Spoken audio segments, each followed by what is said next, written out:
مصری شاہ لوہا مارکیٹ میں جشن ولادت باسعادت مولا کائنات شیر خدا داماد رسول شوہر بطول شہنشاہ ولایت امیر المومنین فاتح خیبر باب العلم حضرت سیدنا علی مرتضیٰ کے موقع پر پروقار تقریب کا انعقاد کیا گیا۔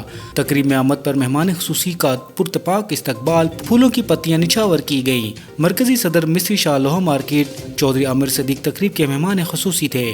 تقریب میں چودھری ذوالفقار علی آکاش، عاطف پہلوان، بلال but, Malik Muhammad Hussain, Qadeer but, فضل حق بٹ و دیگر ذاکرین نے کثیر تعداد میں شرکت کی۔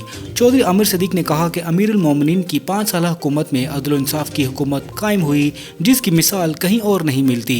جشن ولادت مولا کائنات مولا علی کی خوشی میں چودھری عامر صدیق نے ساتھیوں کے ہمراہ 200 پاؤنڈ وزنی کیک بھی کاٹا، مٹھائی بھی تقسیم کی۔ آخر میں حاضرین کی صحت، گھر و کاروبار میں برکت اور پاکستان کے استحکام و ترقی کے لیے خصوصی دعا کروائی گئی۔